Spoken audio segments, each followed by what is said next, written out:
윤석열 전 대통령이 내란 우두머리 혐의 형사재판에 출석했습니다. 네, 오늘 재판에서는 어떤 진술과 공방이 오갔는지 임주혜, 이고은 변호사와 쟁점을 짚어보겠습니다. 어서 오십시오. 안녕하세요. 네.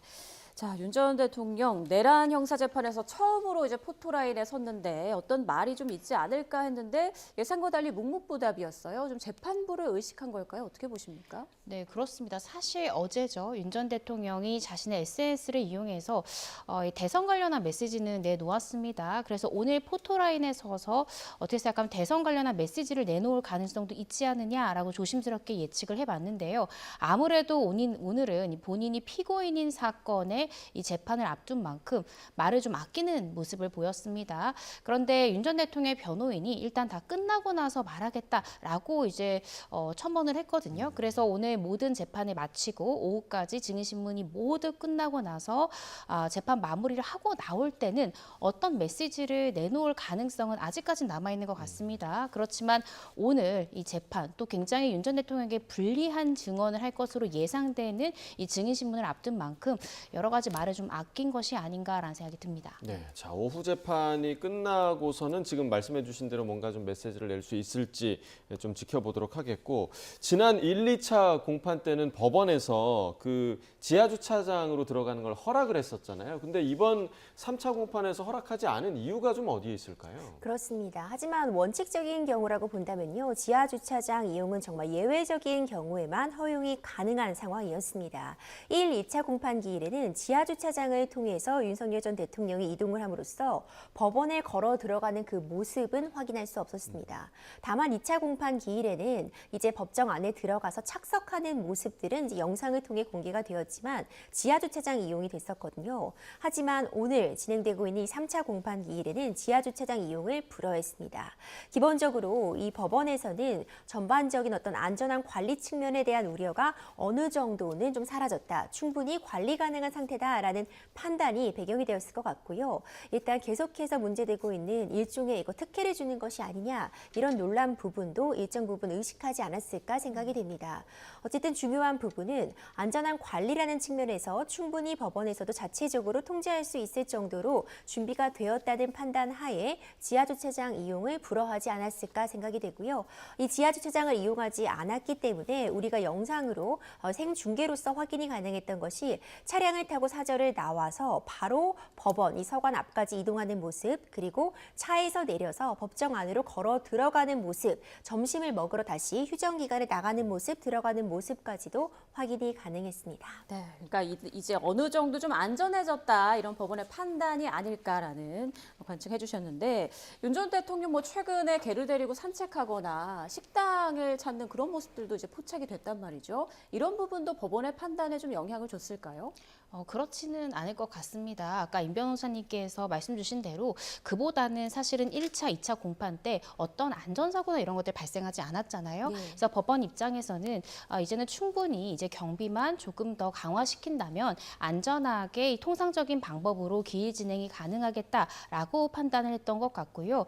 다만 뭐 윤 전 대통령 목격설 이렇게 해서 한강공원에 개를 데리고 산책하는 모습이나 이런 것들이 직접적으로 이 재판부에 어떻게 생각하면 지하 주차장을 이용하는 이 결정에 있어서의 변경을 가져온 하나의 원인이다 이렇게 보기는 어려울 것 같습니다. 다만 이 사진으로 인해서 일각에서는 어떻게 생각하면 윤 전 대통령의 지시를 받은 사람들은 모두 구속되어 있는 상태인데 윤 전 대통령이 이렇게 자유롭게 활보하는 모습을 공개하는 것이 그런 행보가 온당한가 이런 이제 일각의 비판이 있었거든요. 그런데 이런 부분이 이 법원의 결정에 영향을 주지는 않았을 것 같습니다. 네.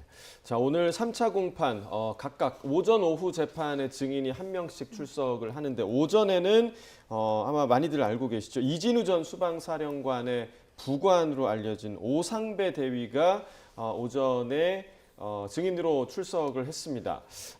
일단은 이 오상배 대위가 이진우 수방사령관이 윤 전 대통령과 통화를 할 때 그 통화를 옆에서 들었다는 인물이라고 하더라고요. 그렇습니다. 굉장히 중요한 증인으로 볼 수 있는데요. 지금 이진우 전 수방사령관은 이제 윤석열 대통령으로부터 구체적으로 어떤 국회의원을 끌어내라는 지시를 받았다라는 취지의 증언을 해오고 있는 상황입니다. 하지만 윤석열 전 대통령은 이와 관련해서 모두 부인하고 있는 상황, 이런 구체적으로 국회의원을 끌어내라는 지시, 국회를 봉쇄하라는 지시를 하지 않았다고 주장을 하고 있거든요. 그렇다면 어느 쪽 말이 맞는지 재판부는 이 증언이나 진술들의 신빙성 따지게 되는데 이것을 뒷받침해 줄 수 있는 다른 증언이나 진술이 있느냐가 굉장히 중요합니다.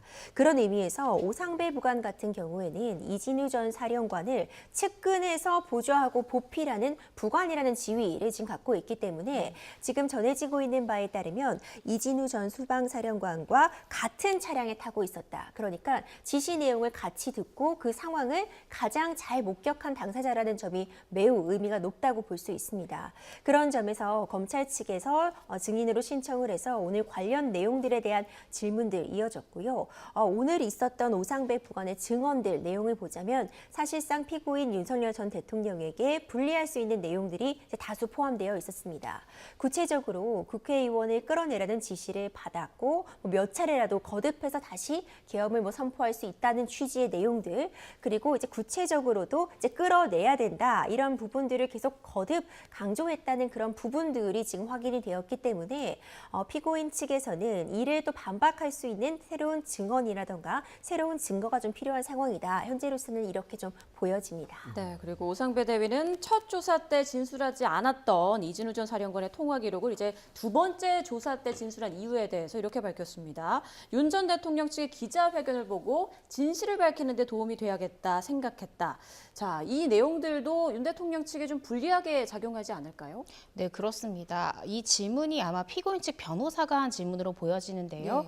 지금 오상배 대위 같은 경우에는 조사를 여러 번 받았습니다. 그런데 첫 번째 조사를 받았을 때는 이 통화 내용을 내가 들었다라는 진술이 없었던 거예요. 그런데 2차 조사 때 내가 통화 내용을 들었다라고 구체적인 진술했습니다. 그렇다라고 한다면 피고인의 변호인 입장에서는 이 증언자가 중요한 진술의 변경점을 가지고 왔기 때문에 당신 이렇게 진술을 변경한 이유가 뭐냐. 오히려 첫 번째 조사를 받았을 때가 더 기억이 생생한데 그때 진술이 나왔어야지 왜 2차 조사 때 뜬금없이 이러한 통화 기록에 대한 이야기가 나왔느냐.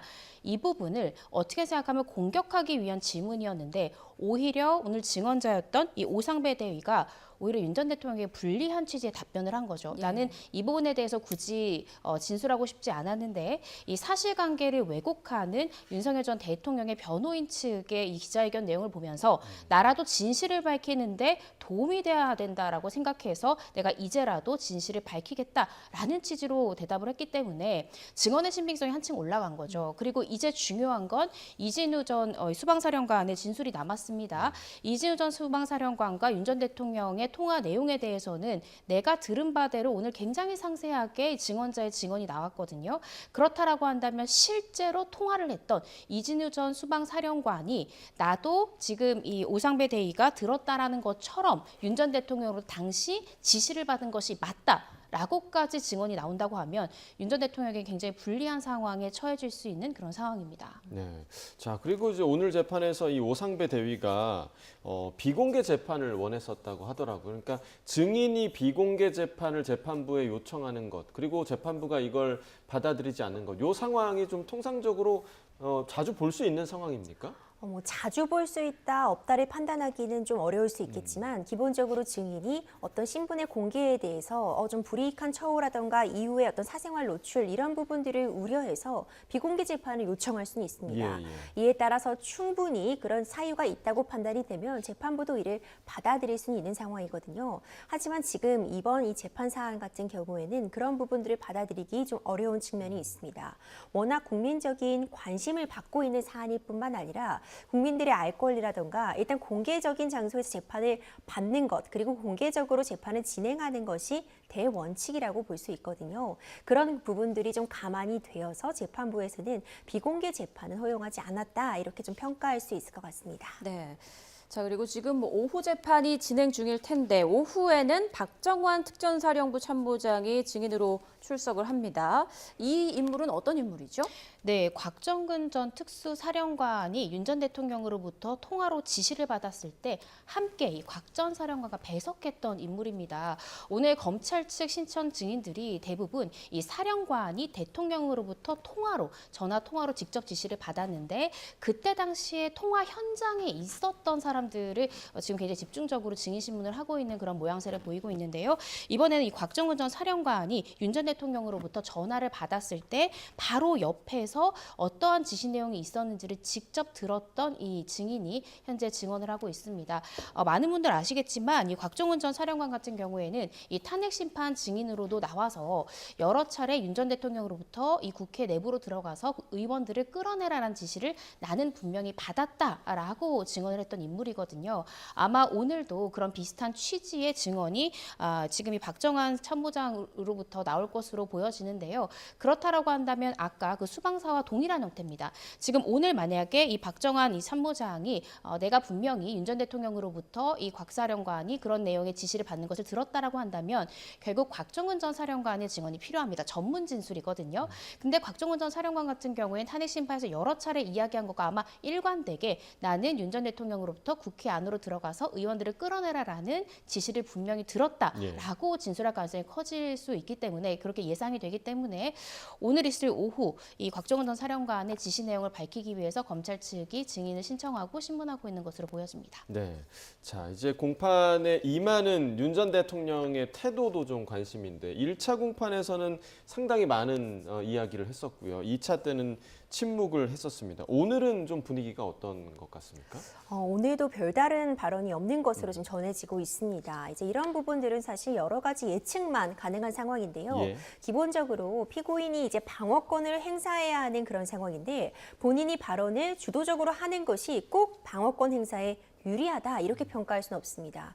오히려 정돈되지 않게 이야기를 하다가 본인에게 불리할 수 있는 내용을 노출할 수도 있고요. 오히려 상대방 측, 검찰 측에게 어떤 논리의 허점, 공격할 수 있는 만한 부분을 노출할 수도 있기 때문에 변호인과 사전에 좀 상의를 해서 정돈된 상태로 발언하는 것이 일반적이라고 보여집니다.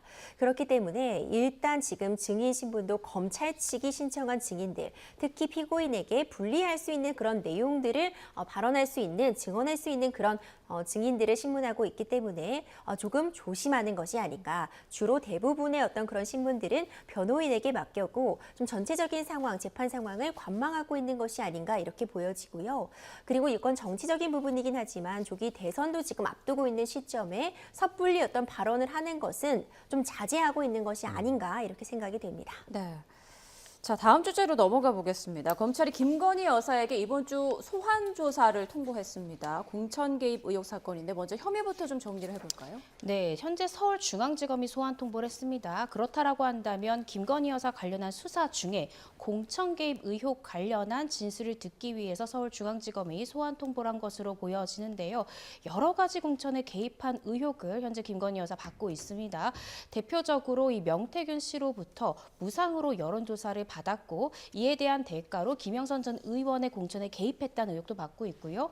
김상민 전 검사에 관련한 이 공천 개입에 어떤 힘을 몰아주기 위해서 여러 가지의 이제 영향력을 행사했다라는 의혹도 받고 있고 또 전 포항시장 관련한 공천 개입 의혹 등 상당히 많은 혐의를 받고 있습니다. 이 때문에 검찰에서는 지난 3월부터 이 김건희 여사 측에 조사할 내용이 많기 때문에 빨리 나와야 된다라고 수차례 구두로 소환 통보를 했었는데요. 이게 마지막 소환 통보 같습니다. 이번 주 중에는 나와야 된다라고 조금은 강하게 소환 통보한 것으로 보여지고요. 이전에는 구두 소환이었다라고 한다면 이번엔 아마 우편으로 정식 소환 통보서를 아마 보낸 것 같습니다. 왜냐하면 체포영장이 발부되려면요. 우편으로 이 소환 통보서가 갔음에도 불구하고 정당한 이유 없이 어떤 소환에 불응해야 된다라는 것이 객관적으로 입증이 돼야 되기 때문에 아마 문서로도 소환 통보를 한 것으로 보여집니다. 네, 사실 그동안 뭐 여러 의혹에도 소환 조사를 김건희 여사가 받아오지 않았었기 때문에 이번에 검찰에 출석하면서 그 모습을 볼 수 있을지 궁금해하는 분들도 많으실 것 같고 만약에 김 여사에 대한 소환 조사가 이루어지면 이후에 윤 전 대통령으로까지의 수사 확대 가능성에 대해서는 좀 어떻게 보십니까? 가능해 보입니다. 지금 근본적으로 받고 있는 이 혐의의 이 구조를 보자면 일명 그 명태균 씨와 관련된 그런 명태균 게이트, 명태균 의혹 이렇게 불려지는 것인데 결국 공천에 개입했다는 그런 의혹을 받고 있는 것입니다. 지금 일단 김건희 여사에 대한 수사가 좀 더 본격적으로 진행이 되고 있지만 결국 그 최종적으로 수사는 윤석열 전 대통령까지에도 향할 수밖에 없는 그런 구조라고도 보여지거든요. 이미 이제 김건희 여사를 피의자로 적시를 해서 이렇게 소환을 통보한다거나 이런 부분들을 좀 보자면은 어느 정도 관련자들에 대한 조사, 수사 등을 통해서 증거들을 좀 마련해둔 상태가 아닌가 이런 예측도 나오고 있는 상황이고요. 김건희 여사에 대한 소환 통보 이후 만약 계속해서 소환을 불응한다면 강제적으로 영장의 발부 가능성도 좀 점쳐질 수 있고요. 그 시기적인 부분은 좀 대선과 맞물려 있는 현 상황 때문에 좀 조절이 가능하겠지만 최종적으로 가자면 해당 수사가 윤석열 전 대통령으로까지 확대될 가능성은 있어 보입니다. 네, 자 마지막으로 조금 전 속보로 나왔던 더불어민주당 이재명 대선 후보의 배우자죠. 김혜경 씨에 대한 선고 내용 좀 보겠습니다.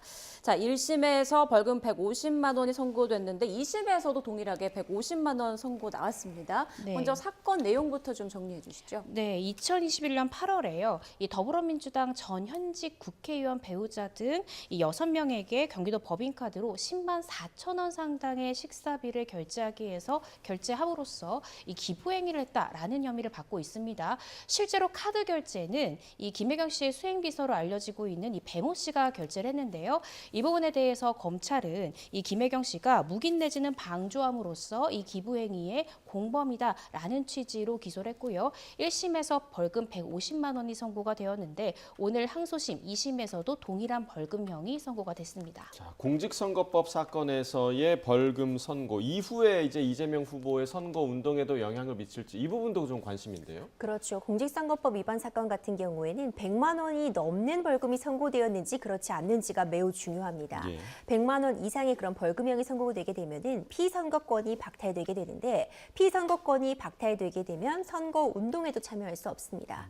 다만 이런 상황은 이제 형이 확정되었을 때 가능한 부분이기 때문에 사실상 오늘은 항소심이 벌금 150만 원이 선고된 것이고 확정된 부분은 아니라 이번 대선 운동에 선거 운동에 참여하는 부분에는 문제가 없을 것으로 보입니다. 네. 알겠습니다. 자, 두 분 말씀 오늘 여기까지 듣겠습니다. 지금까지 임주혜 변호사, 이고은 변호사와 함께했습니다. 고맙습니다.